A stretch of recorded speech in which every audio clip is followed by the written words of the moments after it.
Esse é o podcast Pesca Consciência. Nessa primeira temporada, o planeta oceano e a Mata Atlântica são nosso maior poema. Olá, meu nome é Sheila Lange e você está prestes a embarcar no nosso novo episódio intitulado De Onde Vem e Para Onde Vai Todo Esse Calor. Este é um tópico que tem estado no centro das atenções recentemente e que afeta o nosso planeta de maneira significativa. É impossível ignorar as manchetes que frequentemente mencionam o aumento das ondas de calor. Como prova, vou compartilhar algumas citações de notícias recentes. Em uma reportagem da CNN, datada de 26 de setembro de 2023, onde diz que o Instituto Nacional de Meteorologia considerou o inverno deste ano um dos mais quentes desde 1961. Além disso, o G1, em 22 de setembro de 2023, relata que a Agência Oceânica e Atmosférica prevê que 2023 tenha 95% de chance de entrar para a lista dos anos mais quentes registrados na Terra. Cientistas como Sarah Kempnick alertam que estes recordes de calor estão intrinsecamente ligados à emissão dos gases do efeito estufa. Mas antes de mergulharmos neste assunto, vamos entender o que é o efeito estufa? De maneira simples, o efeito estufa é uma camada de gases presentes na atmosfera que permite que a energia do Sol entre, mas impede que a energia refletida pela superfície terrestre escape de volta para o espaço. Isso ocorre devido às diferentes propriedades de absorção de calor que esses gases possuem. Agora, vamos analisar os principais responsáveis pelo agravamento desse efeito estufa? O dióxido de carbono, proveniente de fontes como motores a combustão e desmatamento, é amplamente reconhecido como um dos principais contribuintes. Provavelmente você já tenha visto em algum noticiário ou em algum estudo que você tenha feito. Além disso, temos o metano, encontrado em aterros sanitários. Sabe-se que a quantidade de aterros sanitários e lixos espalhados no planeta é crescente. Em nosso próximo episódio, este assunto será tratado através do tema O lixo tem lugar? Além disso, também temos o óxido nitroso, proveniente de detritos de animais, o hexafluoreto de enxofre, usado na fabricação de isolantes térmicos, fluorcarbonos na produção de refrigeradores e os fluorofluorcarbonos em equipamentos de refrigeração. A concentração desses gases tem aumentado constantemente desde a Revolução Industrial, que temos como marco inicial de todo esse desequilíbrio ecológico. Foi o período em que começamos a liberar grandes quantidades de gases do efeito estufa na atmosfera. Agora que já compreendemos de onde vem todo esse calor e quando foi o início de tudo isso, vamos entender para onde ele está indo? Estudos do Sistema de Observação do Clima Global afirmam que 89% do calor é absorvido pelos oceanos, 4% pela criosfera e 6% pelo solo. Esse aquecimento na superfície oceânica tem causado grande impacto na vida marinha. É comum lermos notícias como branqueamento dos recifes de corais, derretimento das calotas polares. A maioria dos habitantes do oceano, desde os plânctons, fitoplânctons, até os peixes e as baleias, vivem na parte superior do oceano, exatamente onde as temperaturas estão subindo mais rapidamente. Muitas dessas espécies marinhas são sensíveis a mudanças de temperatura. A revista científica Nature Communication explicou como o comportamento do fitoplâncton mudará em razão do aquecimento global, que a cor do oceano pode mudar de tons azuis para tons verdes. Sabe quando o globo terrestre é observado por imagem de satélite? A mistura de cores que visualizamos são tons de azul e verde azulado, quando a gente fala do oceano, obviamente. Mas essa realidade vai mudar muito em breve. Tons esverdeados com mais frequência serão vistos do que os tons azuis.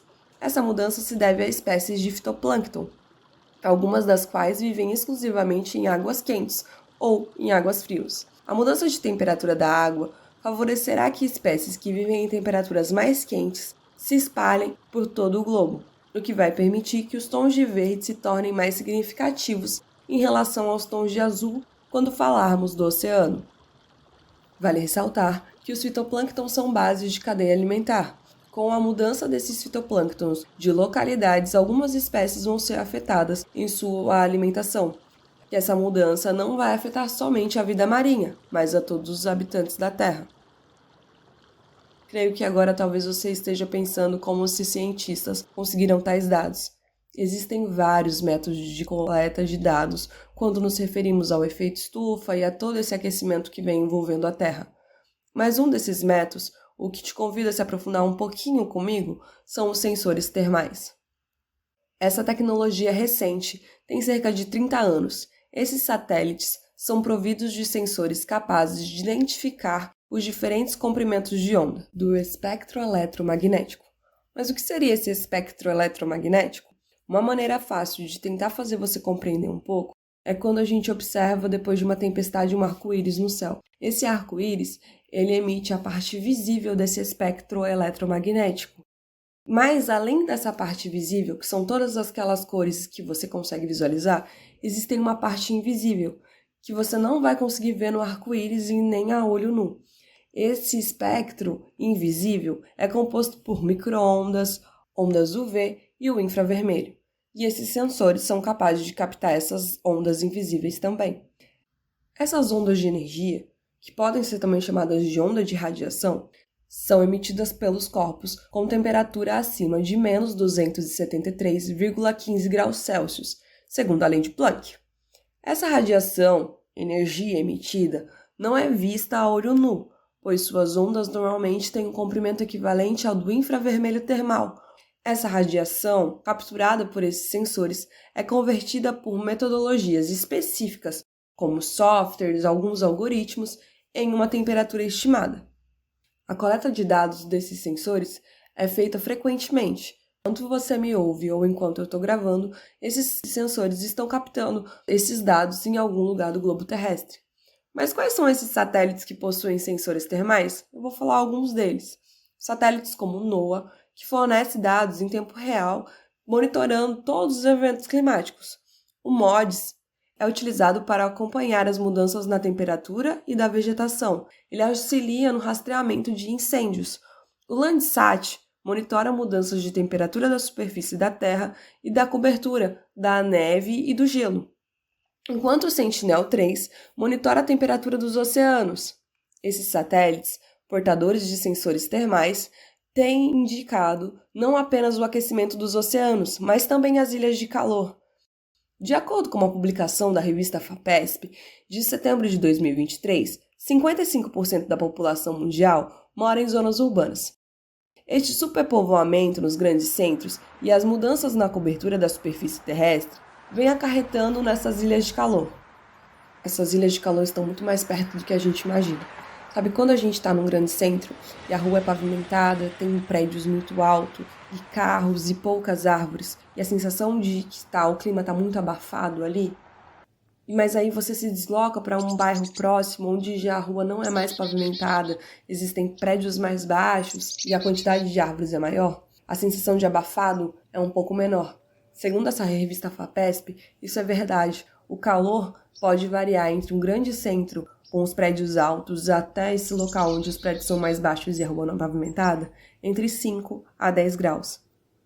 Em resumo, os materiais que vêm constituindo esses locais, as nossas conhecidas selvas de pedra, armazenam muito mais calor do que o solo, o que vem reverberando na nossa vida. Nesse episódio, mergulhamos nas profundezas do calor que envolvem o nosso planeta e as suas consequências, do aumento das ondas de calor até a compreensão do efeito e dos gases responsáveis por seu agravamento. Exploramos os desafios que temos enfrentado.